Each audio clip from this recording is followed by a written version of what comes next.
Doctor Ravi Prasad Kattimani, orthopaedic surgeon, Sparsha ಆಸ್ಪತ್ರೆ, R Nagar. So ಒಂದು simple background ಅಂದರೆ, Shivaraj socio economically very backward ಇರೋದ್ರಿಂದ ಬಂದು ಫಸ್ಟ್ ನನಗೆ ಕಾಲು ಬಿಜಾಪುರಕ್ಕೆ ಹೋದಾಗ ಬಂತು. ನಮ್ಮ R R Nagar Sparsh team ಅವರು ಕೋಆರ್ಡಿನೇಟರ್ ಕಾಲ್ ಮಾಡಿದರು. ಸರ್, ಒಂದು 4.5 ವರ್ಷದ ಮಗು ಇದೆ, ಸುಮಾರು 10 ಲಕ್ಷ ರೂಪಾಯಿ ಖರ್ಚು ಮಾಡಿದ್ದಾರೆ ಅವರು. 6ರಿಂದ 7 ಹಾಸ್ಪಿಟಲ್ ತಿರುಗಿದ್ದಾರೆ. ಉತ್ತರ ಕರ್ನಾಟಕ ಆಲ್ಮೋಸ್ಟ್ ಎಲ್ಲ ಕಡೆ ತಿರುಗಿ, ಮಹಾರಾಷ್ಟ್ರ, ಸೋಲಾಪುರ ಅಲ್ಲಿ ಕೂಡ ಹೋಗಿ ಬಂದು ಫೈನಲಿ ಅವರಿಗೆ ಕೈ ಕಟ್ ಮಾಡ್ಬೇಕಂತ ಹೇಳಿದ್ದಾರೆ. ಸರ್, ಏನು ಮಾಡೋದು ಅಂತ ಕೇಳಿದೆ. ನಾನಂದೆ 4 ವರ್ಷದ ಮಗುಗೆ ಕೈ ಕಟ್ ಮಾಡೋದು right hand, then it is ತಾಯರ್ ಆಲ್ರೆಡಿ ಎಲ್ಲ ಸ್ಟಾರ್ಟ್ ಮಾಡಿದ್ದಾರೆ. ಸೊ ಸಿಚುವೇಶನ್ ಅದು ವೆರಿ ಗ್ರೇವ್ ಆ ಟೈಮಲ್ಲಿ. ಅಂಥದ್ದೇನಾಗಿದೆ ಅಂತ ಹೇಳಿದ್ರು. ಅದಕ್ಕೆ ಅವ್ರು ಇಲ್ಲೇ ಸರ್ ಏನೂ ಹೋಪ್ ಇಲ್ಲ, ಎಲ್ಲ ಕಡೆ ತಿರುಗಾಗಿತ್ತು ಸರ್, ನೀವು ನೋಡ್ರಿ ಅಂತ. ನಾನು ಸರ್ ಹೇಳ್ದಂಗೆ ನಾನು ಉತ್ತರ ಕರ್ನಾಟಕದವನಾಗಿರೋದ್ರಿಂದ ನಮ್ಗೆ ಇಲ್ಲಿ ಹೆಲ್ತ್ ಆಗಲಿ ಒಂದು ಸೋಷಿಯಲ್ ಸ್ಟೇಟಸ್ಗೆ ಒಂದು ಐಡಿಯಾ ಇರುತ್ತೆ ಏನೇನು ಪ್ರಾಬ್ಲಮ್ ಇದೆ ಅಂತ. ಸೊ ನಾನೇನಂತೆ ಅವ್ರಿಗೆ ಏನು ಟ್ರೀಟ್ಮೆಂಟ್ ತಲೆ ಕೆಡಿಸ್ಕೊಂಡು ಬೇಡ, ಸೀದಾ ನಮ್ಮ ಆಸ್ಪತ್ರೆಗೆ ಬರೋಕ್ಕೆ ಹೇಳಿದೆ ಸ್ಪರ್ಶಕ್ಕೆ ಅಂತ ಹೇಳಿ. ಅವರು ಫುಲ್ ನೈಟ್ ಗುಲ್ಬರ್ಗದಿಂದ ಟ್ರಾವೆಲ್ ಮಾಡಿ ಬಂದಾಗ ಅದು ವೆರಿ ಎಕ್ಸಾಸ್ಟೆಡ್, ಲಾಂಗ್ ಜರ್ನಿ. ಅವಾಗ ಅವ್ನು ಬೇರೆ ಕಾಣ್ತಿದ್ದ ಅವ್ರು ಫಸ್ಟ್ ಟೈಮ್ ನಾನು ನೋಡಿದಾಗ.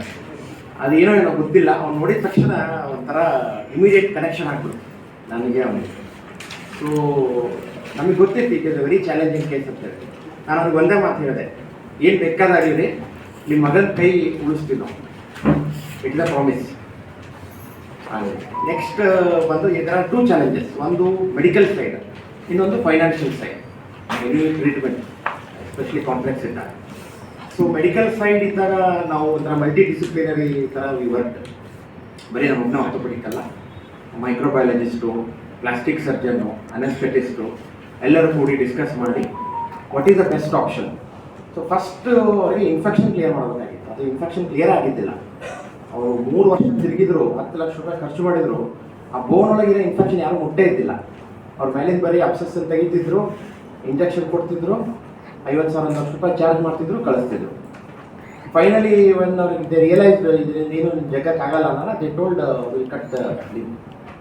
ಸೊ ನಾವೇನು ಮಾಡಿದ್ವಿ, ಫಸ್ಟ್ ಸರ್ಜರಿ ಒಳಗಡೆ ಕಂಪ್ಲೀಟ್ ಓಪನ್ ಮಾಡಿ ಅದೇನು ಇನ್ಫೆಕ್ಟೆಡ್ ಬೋನ್ ಇತ್ತಲ್ಲ ಆ ಬೋನನ್ನು ತೆಗೆದುಬಿಟ್ವಿ. ಅದನ್ನು ಬೋನನ್ನು ತೆಗೆದು ಒಳಗಡೆ ಆ್ಯಂಟಿಬಯೋಟಿಕ್ ಬೀಡ್ಸ್ ಅಂತ ಹೇಳಿದ್ವಿ. This is a very latest technology. ನೀವು ಇಂಜೆಕ್ಷನ್ ಕೊಟ್ಟು ಅಲ್ಲಿ ಹೋಗಿ ವರ್ಕ್ ಮಾಡೋದು ಬೇರೆ, ಆ ಲೋಕಲ್ ಜಾಗದೊಳಗೆ ಆ್ಯಂಟಿಬಯೋಟಿಕ್ಸ್ ಹಾಕೋದು ಬೇರೆ. ಸೊ ಲೋಕಲ್ ಆ್ಯಂಟಿಬಯೋಟಿಕ್ ಬೀಡ್ಸ್ ಹಾಕಿದ್ವಿ, ಅದು ಎಲ್ಲೂ ಯೂಸ್ ಮಾಡಿಲ್ಲ. ಆ್ಯಂಡ್ ಅದು ಹಾಕೋಣ ಅದೇನಾಯಿತು, locally it cured all the infection. First time Baburao call ಮಾಡಿದ್ರು ಅವ್ರ ಮಾಮ. ಸರ್, ಪ್ರತಿ ಆಪ್ರೇಷನ್ ಆದಾಗ 1 ತಿಂಗಳಿಗೆ ಮತ್ತೆ ಕ್ಯೂ ತುಂಬ್ಕೋತಿತ್ತು ಸರ್, ಈ ಸರ್ತಿ ಕ್ಯೂ ಬಂದಿಲ್ಲ. So that I told, almost ಅರ್ಧ ಬ್ಯಾಟಲ್ ವಿನ್ ಆದಿಪ್ಪ ನಾವು. ಇನ್ನೂ 3 ತಿಂಗಳು ಏನೂ ಮಾಡೋದು ಬೇಡ, ಬೇಕಾದ್ರೆ ಹೇಳಕ್ಕೆ ಬರಲ್ಲ. ಇನ್ಫೆಕ್ಷನ್ ಅಂದರೆ ಒಂಥರ ಅದು ಟೆರರಿಸ್ಟ್ ಇದ್ದಂಗೆ, ಸ್ಲೀಪಿಂಗ್ ಸೆಲ್ಸು, ಯಾವಾಗ ಎದ್ದು ಬರ್ತಾರೆ, ಎಲ್ಲಿ ಬಾಂಬ್ ಹಾಕ್ತಾರೆ ಗೊತ್ತಾಗಲ್ಲ. ಸೊ ವಿ ವಿಲ್ ವೇಟ್ ಅಂತ ಹೇಳಿ. ದೆನ್ 3-4 ಮಂತ್ಸ್ ವೇಟ್ ಮಾಡಿದ್ವಿ. ಕಂಪ್ಲೀಟ್ ಕ್ಯೂರ್ ಆಯಿತು. ಕ್ಯೂರ್ ಆದಮೇಲೆ ವಿ ಟುಕ್ ಫಾರ್ ಅನದರ್ ಡೆಬ್ರೈಟ್ಮೆಂಟ್. ಅದು ಸ್ವಲ್ಪ ನರ್ವ್ ಡ್ಯಾಮೇಜ್ ಆಗಿತ್ತು ಎಲ್ಲ ಪ್ರಿವಿಯಸ್ ಇದಾಗಿ. ನರ್ವ್ ಟೆಂಡೌನ್ ಟ್ರಾನ್ಸ್ಫರ್ ಮಾಡಿದ್ವಿ ನಾವು plastic surgeons. So almost function ಬಂತು ಅವನಿಗೆ, ಲಿಂಬ್ ಸೇವ್ ಆಯಿತು. ಆ್ಯಂಡ್ ಅನದರ್ ಇಂಪಾರ್ಟೆಂಟ್ ಫ್ಯಾಕ್ಟ್ ಅಂತ ಹೇಳಿದ್ರೆ, all this procedure treatment was almost completely funded by the Sparsh foundation. ಈಗ ನಾನು ಮುಂಚೆನೇ ಹೇಳಿದೆ 2 ಚಾಲೆಂಜಸ್ ಅಂತೇಳಿ. ಸೊ ಅದೊಂದು ಅವ್ರ ಹತ್ರ ಏನೂ ರೊಕ್ಕನೇ ಇಲ್ಲಾಗಿತ್ತು, ಎಲ್ಲ ಖರ್ಚು ಮಾಡಿ ಏನು ಒಂಥರ ಲಾಸ್ಟ್ ಸ್ಟೇಜ್ ಅಂತಾರಲ್ಲ ಹಾಗಿತ್ತು. ನಾವು ಹೇಳಿದ್ವಿ ಡೋಂಟ್ ವರಿ, ಸ್ಪರ್ಶ್ ಫೌಂಡೇಶನ್ ಇದೆ. ಇದಕ್ಕಿಂತ ಮುಂಚೆ ಶರಣ್ ಪಾಟೀಲ್ ಸರು ಒಂದು ಮಗುಗೆ ಟ್ರೀಟ್ ಮಾಡಿದ್ರು, ಲಕ್ಷ್ಮಿ ಅಂತೇಳಿ, ಬಿಹಾರ್ದು ಸರ್. ಹಾಂ, yes. And interestingly that girl has entered medicine. ನಾವು ಅವಳು MBBS ಮಾಡ್ತಾರೆ. ನ್ಯಾಷನಲ್ ಲೆವೆಲ್ ವರ್ಲ್ಡ್ ಲೆವೆಲ್ ಆಗಿತ್ತು. ಗೊತ್ತು sir. So that is the inspiration for us. In fact ನಾನು ಶರಣ್ ಪಾಟೀಲ್ ಸರ್ಗೂ ಹೋಗೋದು ಡಿಸ್ಕಸ್ ಮಾಡಿದೆ. ಸರ್ ಹೇಳಿದ್ರು, Ravi, we have full support, you go ahead, ನಮ್ಮಿಂದ ಏನೇನು ಬೇಕು, ಮೆಡಿಕಲ್ ಆಗಲಿ, ಫೌಂಡೇಶನ್ ಆಗಲಿ, ರೊಕ್ಕದಾಗಲಿ, any time give me a call ಅಂತೇಳಿ. ಸರ್ಜರಿಗಿಂತ ಮುಂಚೆ ಕೂಡ ನಮ್ಮ ಸರ್ ಜೊತೆ ಡಿಸ್ಕಸ್ ಮಾಡಿ ವಿ ಪ್ಲ್ಯಾನ್ ಟುಗೆದರ್. ಸೊ ಅದು ಸಕ್ಸಸ್ ಆಯಿತು. ನೆಕ್ಸ್ಟು ಸೆಕೆಂಡ್ ಸ್ಟೇಜ್ ಬಂದು function. First is saving the limb. ನೀವು ಸೇವ್ ಆದಮೇಲೆ ಅದು ಯೂಸ್ ಆಗಬೇಕಲ್ಲ ಕೈ, ಬರೀ ಫ್ಲೇಲ್ ಲಿಂಬ್ ಬಿಟ್ಟು ಉಪಯೋಗ ಇಲ್ಲ. ಸೊ ಸೆಕೆಂಡ್ ಸ್ಟೇಜ್ ಏನು ಮಾಡಿದ್ವಿ, ಫಿಬ್ಯುಲಾರ್ ವ್ಯಾಸ್ಕ್ಯುಲರೈಸ್ಡ್ ಗ್ರಾಫ್ಟ್ ಅಂತ ಹೇಳ್ತೀವಿ. That is a very skilled surgery. ಅಂದರೆ ಕಾಲೊಳಗೆ ಎರಡು ಬೋನ್ ಇರ್ತವೆ, tibia and fibula. Tibia weight bearing, ನೀವು ಟಿಬಿಯಾ ಮೇಲೆ ಅಡ್ಡಾಡ್ತೀರಿ. Fibula is non weight bearing bone, ಬರೀ ಮಸಲ್ ಅಷ್ಟೇ ಅಟ್ಯಾಚ್ ಇರುತ್ತೆ. ಅದರ ಅರ್ಧ ಫಿಬುಲಾನ ಕಟ್ ಮಾಡಿ along with blood supply, nerve supply ಅದಷ್ಟನ್ನು ತೊಗೊಂಡು 6 ಅವರ್ಸ್ ಸರ್ಜರಿ ಐತೆ ಅದು. 6 ಅವರ್ಸ್ ಸರ್ಜರಿ, ಸೆಕೆಂಡ್ ಸರ್ಜರಿ. ಅಲ್ಲಿಂದ ತೊಗೊಂಡು ಅದೇ ಬ್ಲಡ್ ವೆಸಲನ್ನು ಭಾಳ ಕ್ಯೂ ಇತ್ತು ಒಳಗಡೆ. ಆಲ್ಮೋಸ್ಟ್ 250 ml ಬಸ್ ಇರ್ತದೆ. ಇಷ್ಟು ಕೈ ಒಳಗಡೆ ಕಂಪ್ಲೀಟ್ ಕ್ಯೂ ಐತೆಲ್ಲ. ಕ್ಯೂ ತೆಗೆದು ಮತ್ತು ಆಲ್ಮೋಸ್ಟ್ ಇಷ್ಟು ಬೋನ್ ಎಲ್ಲ ಕ್ಯೂ ಆಗ್ಬಿಟ್ಟಿತ್ತು. ಅದಕ್ಕಿಂತ ಮುಂಚೆ ಎಲ್ಲ blood test, MRI scan, A to Z ಎಲ್ಲ ಟೆಸ್ಟ್ ಮಾಡಿಸಿ ಎಷ್ಟು ಕ್ಯೂ ಇದೆ ಅಂತೆಲ್ಲ ಕಂಡು ಹಿಡ್ಕೊಂಡು ಅದ್ರ ಪ್ರಕಾರ ತೆಗೆದ್ವಿ. ಸೆಕೆಂಡ್ ಟೈಮ್ ಒಳಗಡೆ ಟೆಂಡೋನ್ ಟ್ರಾನ್ಸ್ಫರ್ ಮಾಡಿದ್ವಿ, ನರ್ವ್ ವೀಕ್ ಇತ್ತು ಅದಕ್ಕೆ. ದೆನ್ ಥರ್ಡ್ ಟೈಮ್ ಒಳಗೆ ಫಿಬುಲಾ ಗ್ರಾಫ್ಟ್. ಸರ್ ಇದು ಪೋಸ್ಟ್ ಆಪ್ ಅಂತ ಹೇಳಿದ್ರೆ most important is recurrence of infection. ಈ ಇನ್ಫೆಕ್ಷನ್ನು ಕ್ಯಾನ್ಸರು ಒಂದೇ ಥರನೇ ಎರಡು, ಯಾವಾಗಲೂ ತಿರುಗಿ ಬರ್ಬೋದು. ನೀವು ಎಷ್ಟು ತೆಗೆದ್ರು ಒಂದೊಂದು ಬ್ಯಾಕ್ಟೀರಿಯಾ ಉಳ್ಕೊಂಡೇ ಇರ್ತಾವೆ ಈ ಕ್ಯಾನ್ಸರ್ ಸೆಲ್ ಥರ. ಸೊ ಆ ರಿಸ್ಕ್ ಯಾವಾಗಲೂ ಇರುತ್ತೆ. ಬಟ್ ಅದಕ್ಕೆ ನಾವು ಒಂದು ನ್ಯೂಟ್ರಿಷನ್ ಇಂಪ್ರೂವ್ ಮಾಡಿದ್ವಿ, ಲೋಕಲ್ ಆ್ಯಂಟಿಬಯೋಟಿಕ್ ಬೀಟ್ಸ್ ಕೊಟ್ವಿ. ಆಮೇಲೆ 6 ವೀಕ್ಸ್ ತನಕ ಆ್ಯಂಟಿಬಯೋಟಿಕ್ಸ್ ಕೊಟ್ಟಿದ್ದಾರೆ ಇಲ್ಲಿ. ಅವ್ರು ಇಲ್ಲಿ ಗುಲ್ಬರ್ಗಾಗೆ ಬಂದು ಇಲ್ಲೇ ಆ್ಯಂಟಿಬಯೋಟಿಕ್ಸ್ ತೊಗೊತಾನೆ ಇದ್ರು.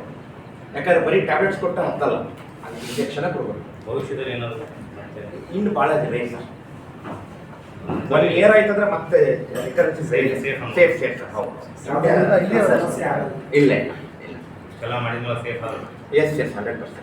ಇನ್ನು ನಾವು ಕಾನ್ಫಿಡೆಂಟಾಗಿ ಹೇಳ್ಬೋದು, ಇನ್ನು ಬರೋ ಚಾನ್ಸಸ್ ಇಲ್ಲ. ಹಾಂ ಅದೇ ಸರ್, ಈಗ ಅದೇ ಗ್ರೋಯಿಂಗ್ ಏಜ್ ಇರೋದ್ರಿಂದ ಒಂದು ರಿಕವರಿ ಚಲೋನ ಆಗುತ್ತೆ. ಮೋಸ್ಟ್ಲಿ ಟ್ರೀಟ್ಮೆಂಟಿಗೆ ಅದು ಕೂಡ ಹೆಲ್ಪ್ ಆಗಿದೆ ಅಂತ ಅನ್ಸುತ್ತೆ. ಯಾವ್ದು ಸರ್?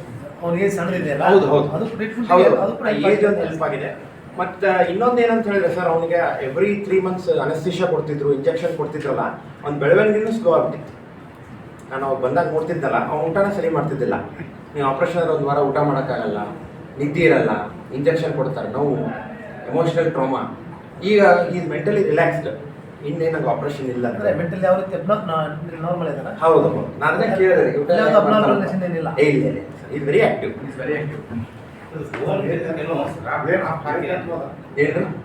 ವೇಟ್ ಈಗ ಬಿಡಲ್ಲ ಸರ್, ಯಾಕಂದ್ರೆ ಫಿಬ್ಯುಲರ್ ಗ್ರಾಫ್ಟ್ ಹಾಕಿದೀವಲ್ಲ, ಅದು ಕಂಪ್ಲೀಟ್ ಹೀಲ್ ಆಗಬೇಕು. ಅಲ್ಲೊಂದು 2 ಸ್ಕ್ರೂ ಇದೆ ಇನ್ನು, ಆ ಸ್ಕ್ರೂ ಇಂದ ಅಟ್ಯಾಚ್ ಮಾಡಿದೀವಿ ಅದನ್ನ. ಸೊ ಇನ್ನೂ 1 year ವೇಟ್ ಅಂತ ಬಿಡಲ್ಲ. ಆಮೇಲೆ ಎಲ್ಲ ನಾರ್ಮಲ್ ಆಗಿಲ್ಲ ಹೀಲ್ ಆದ್ಮೇಲೆ ಏನ್ ಬಿ ಲೈಕ್ ಸರಿ. ಗ್ರಾಫ್ಟ್ ಅಂದ್ರೆ ಏನು? ಗ್ರಾಫ್ಟ್ ಅಂದ್ರೆ ಸರ್, ಕಾಲೊಳಗಿಂದ ಒಂದು ಮೂಳೆ ತೆಗೆದು ಅದನ್ನ ವಿತ್ ಬ್ಲಡ್ ಸಪ್ಲೈ ಅಲ್ಲಿಂದ ತೆಗೆದು ಅದನ್ನ ಇಲ್ಲಿ ಹಾಕಿದ್ದೀವಿ ಸರ್. ಬೋನ್ ಟ್ರಾನ್ಸ್ಪ್ಲಾಂಟ್ ಮಾಡಿದ್ದೀವಿ. ಕಾಲಾಗಿರೋ ಅಂದ್ರೆ ಇಲ್ಲಿ ಬೋನೇ ಇಲ್ಲ, ಅವ್ನಿಗೆ ಇಷ್ಟು ಬೋನ್ ಹೋಗ್ತದೆ ಅಂದ್ರೆ ಇಷ್ಟೇ ಇರುತ್ತೆ ಸರ್ ಅವ್ನಿಗೆ ಬೋನ್. ಸೊ ಇದೇನು ಇಲ್ಲ ಇಲ್ಲಿ. ಸೊ ಕೈ ಎತ್ತಬೇಕಂದ್ರೆ ಅವ್ನು ಹಿಂಗೆ ಎತ್ತಿದ್ದ, ಕೈ ಎತ್ತಕ್ಕೆ ಆಗ್ತಿದ್ದಿಲ್ಲ. ಇಲ್ಲೇನು ಇಲ್ಲ, ಲಿಗರ್ ಆದ್ರೂ ಇಲ್ಲ. ಕಾಲಿಂದ ಒಂದು ಫಿಬುಲಾ ಅಂತ ಹೇಳ್ತೀವಿ, ಅದು ವೆಯ್ಟ್ ಬೇರಿಂಗ್ ಬೋನ್ ಅಲ್ಲ. ಸೊ ಅದನ್ನ ತೆಗೆದ್ರು ನೀವು ಓಡಾಡ್ಬೋದು. ಸೊ ಅವನು ಒಂದು ಕಾಲಿಂದ ಆ ಬೋನ್ ತೆಗೆದು ಇಲ್ಲಿ ಹೊರಗಡೆ ಬೆಕ್ ಮಾಡಿ ಅದಕ್ಕೆ ಸ್ಕ್ರೂ ಹಾಕಿ ಅಟ್ಯಾಚ್ ಮಾಡಿದ್ವಿ ವಿತ್ ಬ್ಲಡ್ ಸಪ್ಲೈ. ಮತ್ತು ಅದು ಉಳಿಬೇಕಲ್ಲ, ಬ್ಲಡ್ ಸಪ್ಲೈಯಿಂದ ಆ ಬೋನ್ ಸುತ್ತೋಗ್ಬಿಡುತ್ತೆ. ಅದು ಬ್ಲಡ್ ಸಪ್ಲೈ, ನರ್ವ್ ಸಪ್ಲೈ ಎಲ್ಲ ಕನೆಕ್ಟ್ ಮಾಡಿ 6 hours ಸೈಜ್ ಕರೆಕ್ಟ್ ಆಗುತ್ತೆ ಸರ್. ಅದೆಲ್ಲ ಮೇಜರ್ ಮಾಡಿ ತಗೊಂಡು ಸರ್. ಸೈಜ್ ಬೇಕಲ್ಲ, ಯಾಕಂದ್ರೆ ಕಾಲಿಂದ ಬೇರೆ ಇಲ್ಲ ಬೇರೆ ಆಗುತ್ತಲ್ಲ. ಈ ಅವನಿಗೆ ಅಷ್ಟೇ ಇರುತ್ತೆ, ಸ್ವಲ್ಪ ಸಣ್ಣದಿತ್ತು. ಬಟ್ ಇದ್ರು ಅದಕ್ಕೆ ಬಿಟ್ಟು ಅದಕ್ಕೆ ಮತ್ತೆ ಸಪ್ರೇಟಾಗಿ ಏನು ಮಾಡೋಕ್ಕೆ ಕರೆಕ್ಟಾಗಿ ಮ್ಯಾಚ್ ಆಗಿದೆ. ಸರ್ ಇಷ್ಟೆಲ್ಲ ಕಾಳಜಿ